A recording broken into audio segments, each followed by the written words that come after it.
Bonjour, bonsoir à toutes et à tous, bienvenue dans une émission de partage, bienvenue dans une émission de plaisir, bienvenue dans une émission de partage du plaisir avec cette semaine un retour sur l'enfance.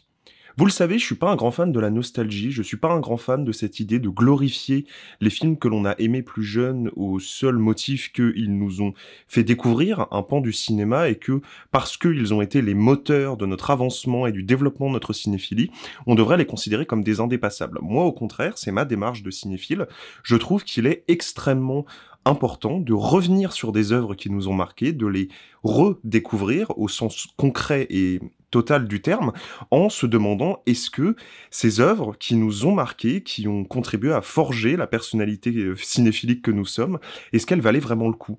Est-ce que, en réalité, elles étaient si bonnes, si puissantes et si dignes d'admiration qu'on l'avait ressenti à l'époque?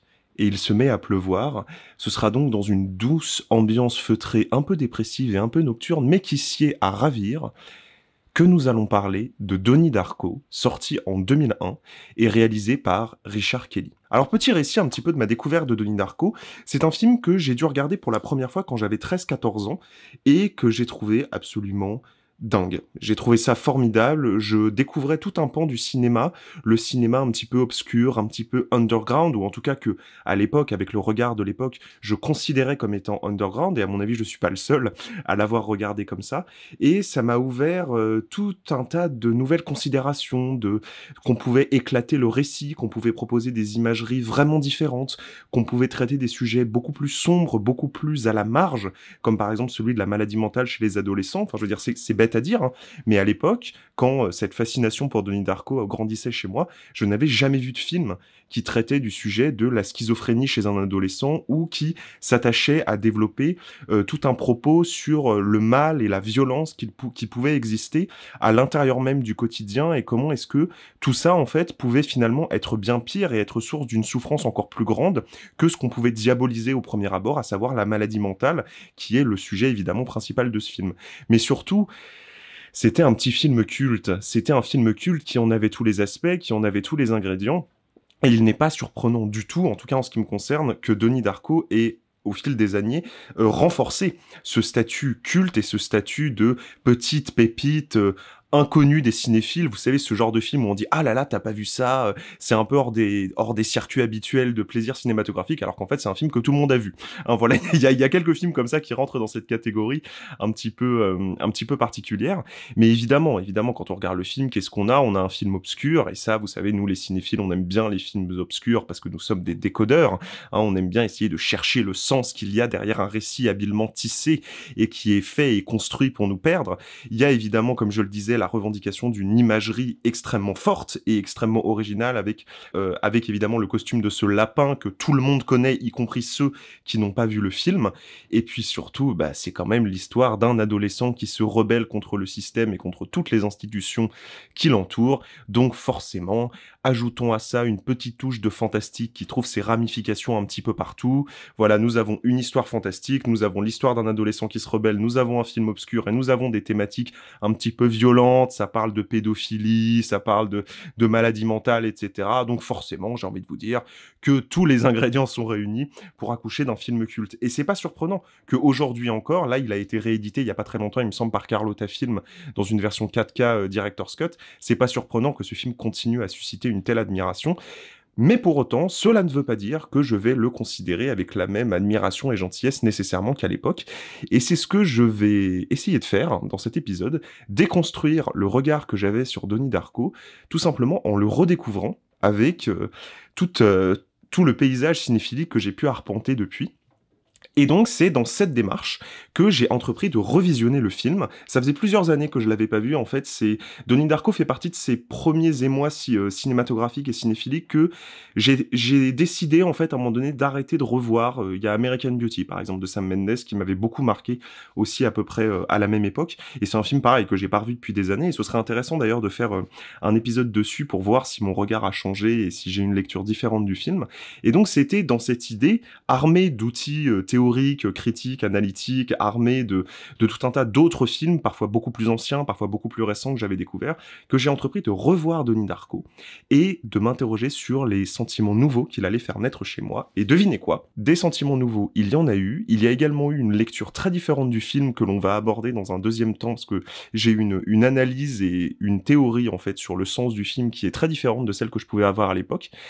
Et surtout, il y a un regard différent porté sur un film qui, certes, n'est peut-être pas aussi formidable que dans mon souvenir, mais qui recèle malgré tout beaucoup, beaucoup de qualité. Et c'est de tout ça dont nous allons parler dans une sorte de gloubi-boulga où l'on va valdinguer d'un sujet à l'autre, d'une perspective analytique à l'autre, où l'on va se poser plein de questions sur qu'est-ce que Denis Darko nous dit du cinéma et de notre rapport au cinéma et de comment est-ce qu'on peut aimer un film pour des raisons dont parfois on ne se rend même pas compte.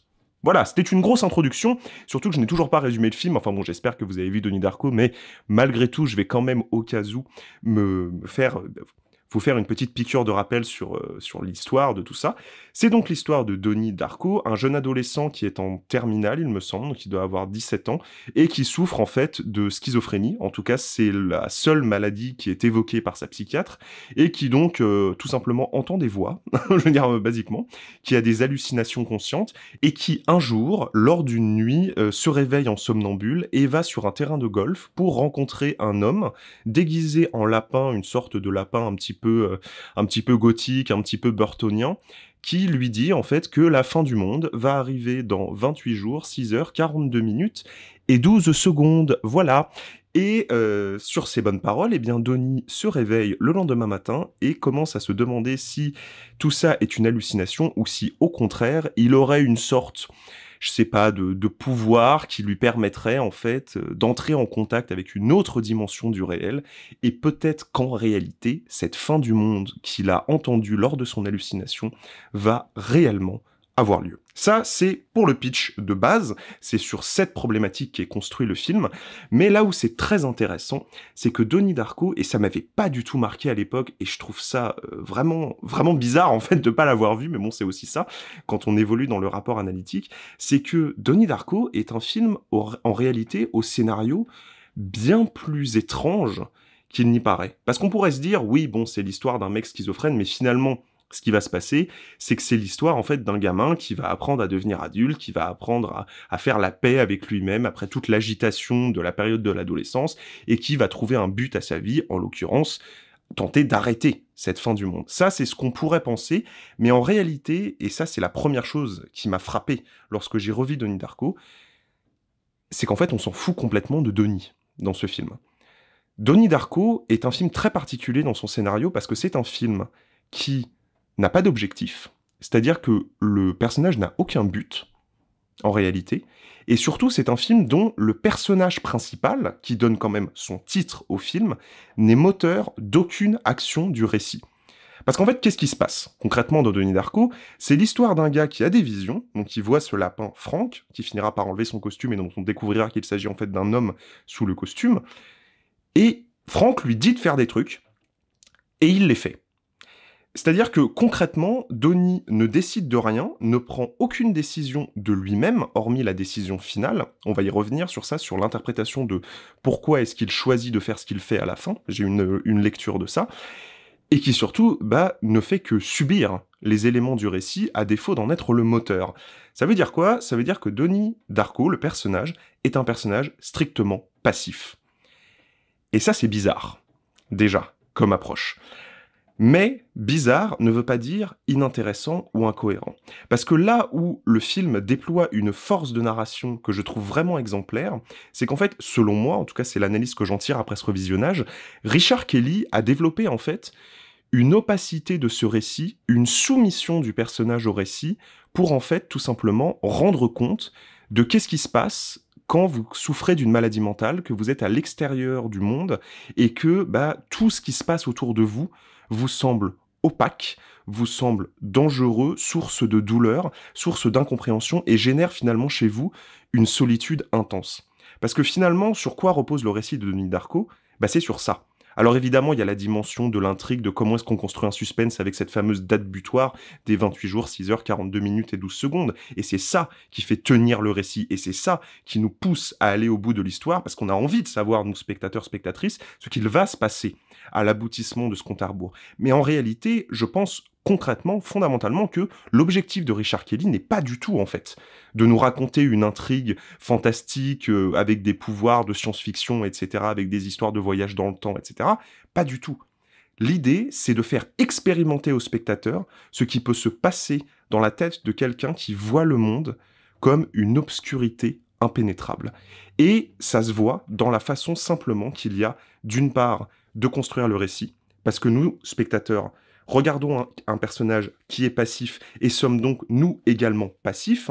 L'idée du Deus Ex Machina est revendiquée par le film et tout ce qui se passe en fait dans le film sont des pures astuces de scénario. D'ailleurs, le personnage principal, Donnie, finira par prononcer le mot de Deus Ex Machina vers la fin du film, quand un personnage lui demandera mais qu'est-ce qui se passe, pourquoi quelqu'un arrive, et il va lui répondre c'est un Deus Ex Machina. Donc c'est admis, c'est revendiqué, nous assistons à une succession d'événements auxquels un personnage est soumis, et nous, comme lui, sommes soumis au film, et à sa volonté de nous perdre de la même manière que le personnage est perdu. Parce que fondamentalement, je pense que vraiment c'est ça qui se passe.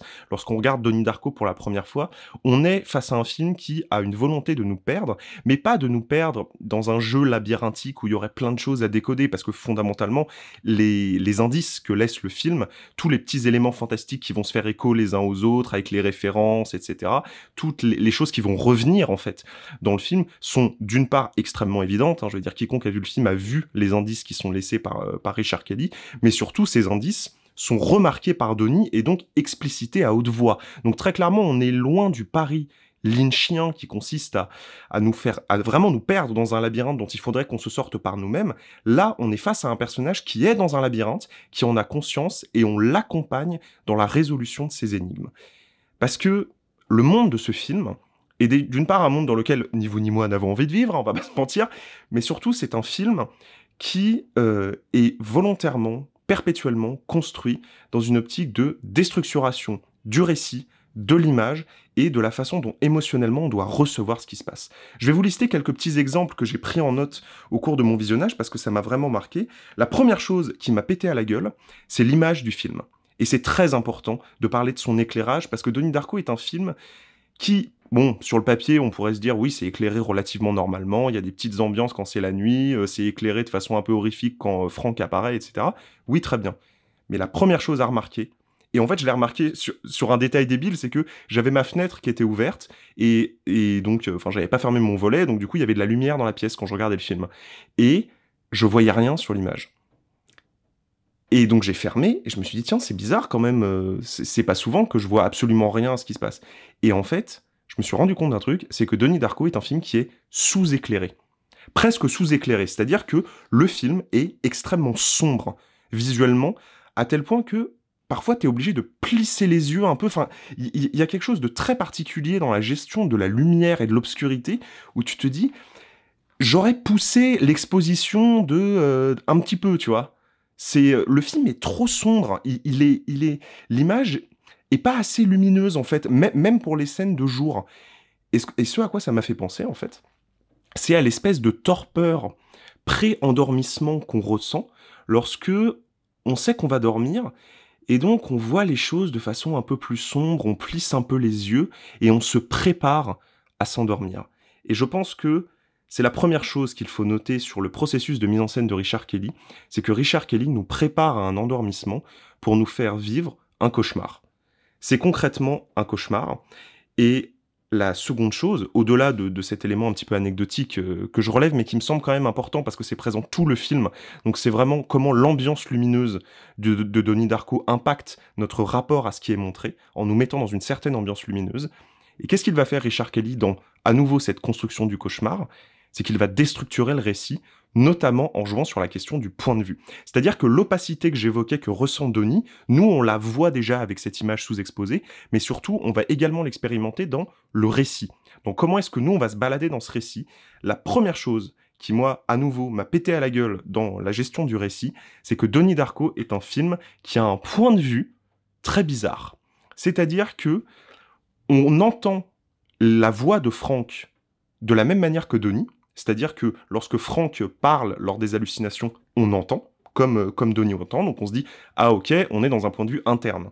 C'est-à-dire qu'on est avec Donnie et on entend comme lui. Sauf que lorsque Donnie fait le récit de ses hallucinations à sa psy, ce qui est dit par Donnie n'est pas exactement ce que nous avons vu. Donc déjà, ça commence, tu vois, à créer une espèce de distance. On se dit, mais attends, j'ai bien regardé la scène, enfin, je veux dire, c'est pas ça, et enfin, ça veut dire, moi, j'ai pas eu accès à cette information. Donc c'est lui qui me l'a dit. Donc qu'est-ce que ça veut dire ? Tout simplement, ça veut dire que Donnie est un narrateur non fiable. C'est-à-dire que il dit des choses, mais est-ce qu'on doit le croire sur parole ? En fait, c'est pas très sûr, tu vois. Donc ça crée à nouveau ce même sentiment d'opacité vis-à-vis de nous, parce que on regarde un film avec une image sombre, avec un mec qui a des hallucinations, on vit ces hallucinations, nous, en tant que spectateurs, comme Donnie, sauf que lui fait un récit différent. Donc déjà, tu te dis, mais attends, est-ce que ça veut dire que le film nous ment ?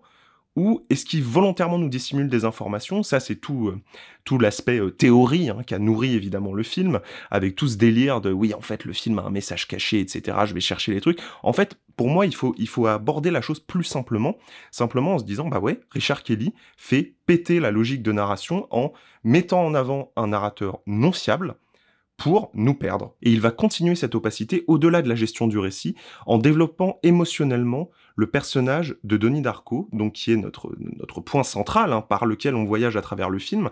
Et ce qui est très intéressant, c'est que Donnie n'est pas du tout un personnage aimable. Moi, c'est un truc qui m'a vachement marqué quand j'ai revu le film, c'est que je me suis dit, mais en fait, c'est un peu un connard. Enfin, je veux dire, Donnie, c'est... Je suis dans un rapport ambigu, parce que d'un autre côté, je suis en empathie avec lui, parce que je me dis, putain, quand même, ce qui lui arrive, c'est dur. En plus, le gamin, il doit gérer la fin du monde alors qu'il a 17 ans et qu'il est schizophrène. C'est chaud. on va pas se mentir. Mais d'un autre côté, le mec parle hyper mal à tout le monde, envoie chier ses potes, fait n'importe quoi. Enfin, je veux dire, tu vois, t'es dans une espèce de distance et en même temps de proximité, ce qui renforce cette opacité, c'est-à-dire une opacité des relations émotionnelles que tu dois entretenir avec les gens. Et ça, c'est très fort. C'est très fort parce que si on ajoute les 3 éléments que j'ai évoqués, tu te dis, putain, c'est à la fois super simple, parce qu'en fait, voilà, avoir un narrateur non fiable, sous-exposer l'image et développer un rapport moral ambigu au personnage principal, c'est quand même la base d'un récit. Mais c'est extrêmement bien fait. Et pourquoi est-ce que ça fonctionne aussi bien ? À tel point d'ailleurs qu'on ne se pose même pas la question du fait que c'est comme ça qu'il nous perd, parce que tout le monde préfère s'attarder sur l'idée que oui, en fait, c'est une histoire de voyage dans le temps avec des théories, etc. En fait, la perdition, elle est beaucoup plus simple, elle fonctionne strictement sur comment est-ce que je vais faire ressentir cette obscurité que ressent Donnie au spectateur. Et il va pas s'arrêter là. Dans l'idée encore de nous lier avec la perception qu'a Donnie du monde, qui est donc une perception altérée par son état mental et par sa maladie, ce qu'il va faire, c'est qu'il va tâcher, Richard Kelly, je veux dire, de nous montrer ce qu'il y a derrière les choses, ce qu'il y a derrière les apparences. Et tout le film est fondé là-dessus. Ce qui est évidemment dans une logique adolescente de découvrir le monde qui nous entoure, mais là où c'est vachement marquant encore une fois, surtout quand tu le regardes avec une optique un peu plus adulte, c'est que c'est bien simple, il n'y a pas un truc dans ce film qui fonctionne normalement. Notamment les institutions dans lesquelles est plongé le personnage. La famille est complètement dysfonctionnelle et toutes les familles du film sont dysfonctionnelles. Je vous rappelle quand même que la première scène de famille qui arrive dans Donnie Darko avec cette scène à table, les personnages se hurlent dessus, s'engueulent, se disent des saloperies et se disent des choses méchantes et se blessent. Et ils se blessent volontairement. C'est-à-dire que c'est pas une engueulade en mode on se dit les choses et on se réconcilie. Non, pas du tout. Là vraiment tu sens qu'il y a une haine qui est larvée et qui pourtant n'est pas exposé au grand jour. Donc, l'institution familiale dysfonctionne.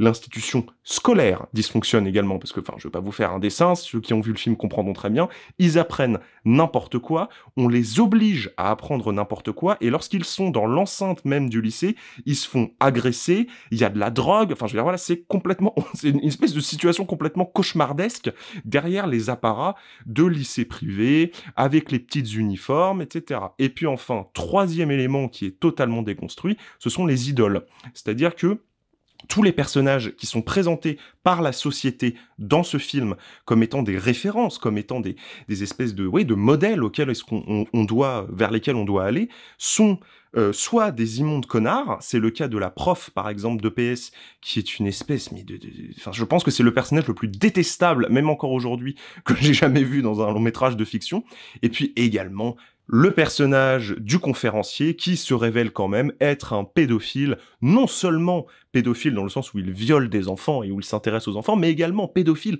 professionnel, puisqu'il participe à une maison d'édition de revues pédopornographiques. Donc on est vraiment sur de la saloperie des saloperies, et tout ça me fait dire quand même, avec aujourd'hui une plus grande maturité, notamment politique, après avoir lu Karl Marx, après avoir lu Bourdieu, après avoir lu Weber, qu'en fait Donnie Darko est un film relativement anarchiste quand même, c'est-à-dire que on est face à un personnage qui envoie chier toutes les institutions et qui ne les envoie pas chier gratuitement, mais qui les envoie chier dans l'idée qu'elles dysfonctionnent et qu'il veut les remettre sur le droit chemin, c'est-à-dire en les faisant fonctionner telles qu'elles devraient fonctionner. Ce qui évidemment renforce cette idée d'opacité du monde, parce qu'on est face à un personnage qui déjà émotionnellement est en conflit avec lui-même, qui est en conflit avec les autres, et qui n'arrive à s'intégrer nulle part, parce qu'il est en conflit avec tout ce qui l'entoure.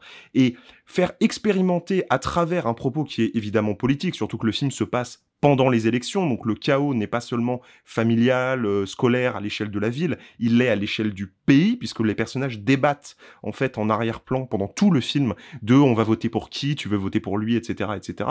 Imagine un petit peu la solitude de ce personnage et voir comment est-ce que Richard Kelly, à travers tout un ensemble de détails, notamment du quotidien, cherche en fait à faire éclore une obscurité intrinsèque du monde qui forcément conduit au désespoir. Et c'est ça, moi, qui me marque beaucoup en revoyant ce film, c'est à quel point c'est un film triste, en fait. C'est un film sur quelqu'un qui est dans un monde où tout va mal, dont il ne comprend rien, et comme nous sommes de son point de vue, et que lui-même, en plus, est un narrateur non fiable, nous ne comprenons rien non plus, et qui, en fait, est en train d'expérimenter ce qu'il peut y avoir de pire, c'est-à-dire la solitude absolue. Mais là où le film est encore plus intéressant si on l'analyse strictement du point de vue de sa narration, c'est qu'en fait Donnie, ne supportant pas ces institutions qui l'oppressent et cette opacité, se rebelle contre tout.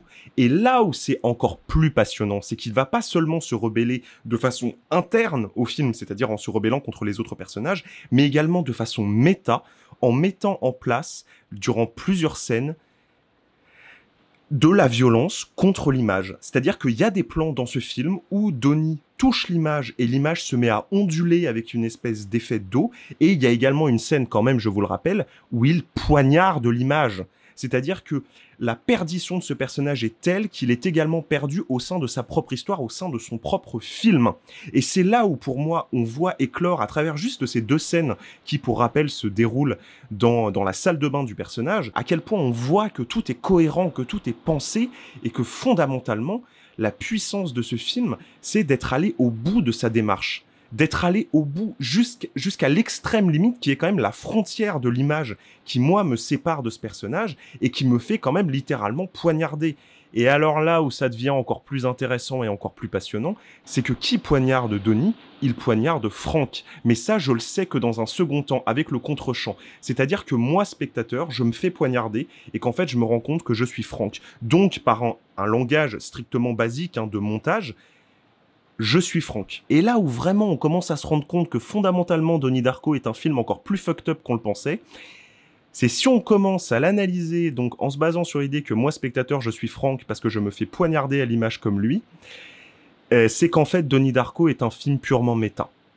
C'est la lecture que je m'apprête dès à présent à vous proposer, que j'ai un peu construit avec les éléments disséminés depuis le début de cet épisode, mais je pense qu'en fait toute l'obscurité et toute la résolution de ce film se fait dans l'analyse d'un parcours de personnage qui décide, en fait, de se rebeller contre sa situation.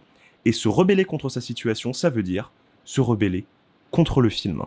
Parce que sa douleur, sa souffrance, tout ça, quoi, lui qui expérimente plusieurs niveaux de réalité simultanément à cause de sa maladie, et le dernier degré de réalité contre lequel il doit se rebeller pour se libérer, Eh ben, c'est contre la nature même du fait qu'il est un personnage de film. Pour développer un petit peu plus en longueur cette analyse, je vais demander à celles et ceux qui n'ont pas encore vu le film de bien vouloir quitter cet épisode, pour le coup, parce que je vais tout divulgacher, donc ce serait quand même dommage, et je vais vous révéler absolument tous les éléments de l'intrigue, donc ce serait quand même un petit peu dommage. Là où, pour moi, le film est complètement méta, c'est qu'il est fait référence de très nombreuses fois au fait que Frank est un personnage cinématographique. Dans une première scène, évidemment, où Donnie, comme je l'ai dit, poignarde l'image et donc poignarde Frank, mais surtout quand même parce que le moment, bordel, où le personnage principal, qui est le vrai moteur du récit, parce que c'est lui qui ordonne à Donnie de tout faire, c'est-à-dire que concrètement, Frank est le scénariste, en fait, du film, mais je veux dire concrètement, c'est dans la diégèse du film, c'est le scénariste. Sans Frank, il n'y a pas d'histoire. Je veux dire concrètement. Et le moment où il se révèle, et le premier moment où on voit le fameux portail sur les différentes strates de réalité, c'est dans une salle de cinéma. Dans une salle de cinéma, et le portail s'ouvre sur l'écran. C'est une métaphore. C'est un propos méta sur la nature même de ce film. Et alors, si je me permets quand même de noter, alors ça, je suis pas sûr pour le coup de ce que je vais dire, c'est un élément qui, moi, me marque, mais dites-moi ce que vous en pensez, ça m'intéresse. Le fait que le personnage qui est moteur du récit, qui décide de tout, qui fait voir à Donnie la surréalité qui en vient justement pour se libérer à vouloir détruire l'image même, est un personnage qui a l'œil crevé. Je ne sais pas quoi faire de cette information, mais à mon avis, elle est très loin d'être due au hasard, et dans la mesure où on dit que les yeux sont la fenêtre de l'âme, et que quand même le cinéma est un art du regard, et que quand même les personnages se découvrent même en se regardant avec des jeux de miroir, et en étant au cinéma devant un écran, je ne pense pas que ce soit une coïncidence. Voilà, non, je pense que quand même il y a un petit propos derrière tout ça. Et donc, je poursuis l'analyse, donc avec ce présupposé qui est que c'est Frank qui fait récit, donc que Frank est le scénariste, et que Donnie, découvrant les différentes strates du monde dans lequel il est piégé et se rebellant contre toutes les institutions dans une perspective anard, y compris contre l'institution ultime de son statut, à savoir qu'il est un personnage de cinéma, eh bien que va faire Donnie ? Il va tuer Frank.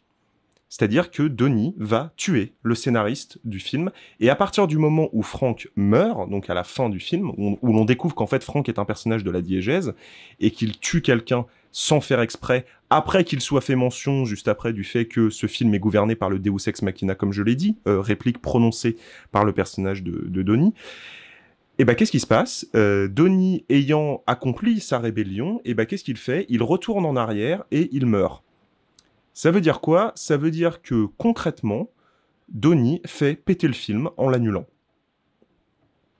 Donnie, en revenant dans le temps, et donc en empêchant tous les événements qui ont fait récit de se produire, annule le film.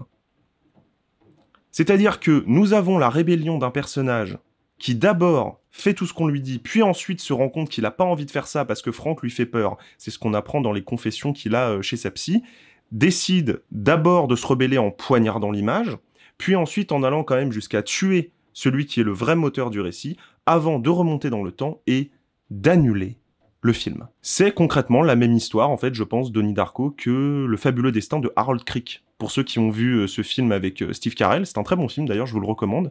C'est l'histoire d'un personnage de roman qui en fait prend conscience qu'il est un personnage de roman le jour où il finit pour la première fois par entendre l'auteur qui parle dans sa tête et qui narre absolument tout ce qu'il fait. Exactement comme le fait Frank, en fait, vis-à-vis de Donnie. Alors je sais que cette analyse n'est pas celle qui a été donnée par Richard Kelly, puisque Richard Kelly a donné une explication du film, et il a dit oui, il voyage dans le temps, etc., etc. Mais moi, mon objectif, en fait, avec cette lecture, c'était d'en faire une lecture strictement cinéphilique, en fait, et de pure étude de la narration. Parce que moi, je suis pas fan du tout des théories de films. Moi, je pense que ce truc de, ouais, en fait, il y a plein de messages cachés, etc., c'est une perte de temps et que ça nous empêche, en fait, finalement, d'éprouver ce que le film cherche vraiment à nous faire éprouver émotionnellement, parce que ça nous distrait. Ça nous distrait et ça met à distance le film, ça en fait un pur objet d'analyse, là où il serait et qu'il devrait être avant tout un pur plaisir esthétique et une pure expérience esthétique. Donc, Cette analyse, je vous la partage parce qu'elle me paraît quand même, d'un point de vue de l'analyse de la narration, extrêmement cohérente, et je ne peux pas croire que tout ça soit que de la coïncidence, parce que c'est beaucoup trop cohérent pour... ça s'agence trop bien, en fait, pour qu'on puisse, je pense, rejeter le truc, mais je n'en suis pas sûr, et de toute façon, l'opacité d'un film comme ça, qui a été construite, qui a été réfléchie, cette opacité, comme on l'a vu tout au long de cet épisode, fait qu'évidemment, il n'y a pas qu'une seule réponse. Et qu'évidemment, le film va continuer à susciter les passions parce qu'il est propice à l'analyse et à la théorie et à une volonté que nous avons, nous, spectateurs, de comprendre ce que nous regardons et donc de décortiquer le film. Mais mon bagage de cinéphile, mes études de cinéma, mes lectures de pensée critique sur le 7e art m'ont poussé à conduire une réflexion sur le film de cette manière, et je pense que c'est une analyse qui se vaut. Voilà, je pense que c'est une analyse qui... moi, en tout cas, elle me plaît. Et si moi, elle me plaît, bah, c'est peut-être que, comme je le disais vis-à-vis de mon court-métrage Olympe, c'est que c'est celle qu'il fallait pour que j'apprécie le film à sa juste valeur. Voilà, c'était ce que j'avais à vous partager sur mon nouveau regard que j'avais développé à propos de Denis Darko. J'espère que ça vous a plu, j'espère que ça vous a intéressé. Je vous invite à aimer cet épisode, à le partager autour de vous, à vous abonner si c'est pas le cas. Et puis, bah, moi, je vais continuer à regarder des films, je vais continuer à vous en parler, je vais continuer à explorer ma cinéphilie avec vous. Merci de m'écouter, merci de m'avoir écouté pour cet épisode, et je vous dis à très vite. Salut tout le monde.